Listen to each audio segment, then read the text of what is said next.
अस्सलाम वालेकुम मिसेस खान, कैसे हैं आप? खैरियत से हैं? वालेकुम सलाम जी, अल्हम्दुलिल्लाह मैं ठीक हूँ। मिसेस खान, ये बताएं कि बालों को नरम, जी। लंबे और घने हम्म। और मुलायम करने का क्या नुस्खा है आपके पास? शाइनिंग वाले बाल। इसका नुस्खा ये है, इससे पहले मैंने आपको ऑयल कहा था, ये वो भी अच्छा है, इसके भी बेनिफिट बहुत ज्यादा है।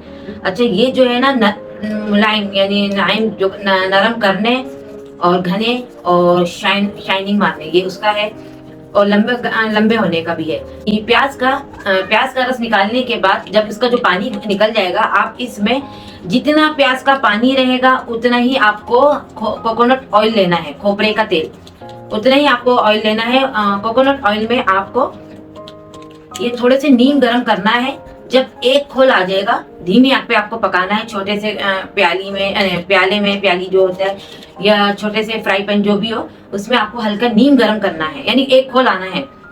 एक खोल आने के बाद आपको ठंडा कर देना है। जब नीम गरम रहेगा तो आपको हेयर कैप्सूल डालना है, जो कि मैं क्लिप 1 में या क्लिप 3 में मैंने आपको बताया था। हेयर कैप्सूल ये बालों के रहते हैं, अच्छे बड़े रहते हैं।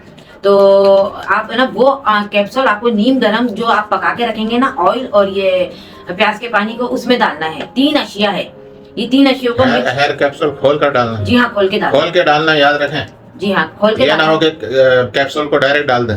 नहीं, तो कटिंग करना पड़ता है ना इसको। मैं वही कह रहा हूँ, समझा रहा हूँ, क्या पता कोई डायरेक्ट ही डाल दे। नहीं, ऐसा कुछ नहीं है, मगर ये आप एक कैप्सूल डालें एक वक्त में, अगर आप यूज कर रहे हैं। अच्छा, ये बना के रखना नहीं है, जब भी आपको जितना आप है पूरे आपको जड़ों में, पूरे बालों में आपको लगाना है। ये उसी वक्त यूज करना, खत्म कर देना है, रखना नहीं है। इसको रख के दूसरे दिन यूज करेंगे, ऐसा नहीं है, वो नुकसान देगा आपको। ये कैप्सूल आप लगाएं, इसके बाद आप है ना वॉश कर ले कोई से भी शैम्पू से, या आप रात को लगा के सो जाए तो सुबह धो लें।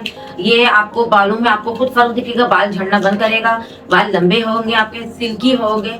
और दूसरा, इसमें शाइनिंग मारेगा और स्ट्रॉन्ग होंगे। ये इसकी मतलब बालों की ये ग़िज़ा है, ऑक्सीजन मिलता है इन लोगों को, ये बालों को। तो आप ये यूज करें, इंशाल्लाह आपको बहुत अच्छा रिजल्ट दिखेगा। सही है जी। या और कुछ? शुक्रिया।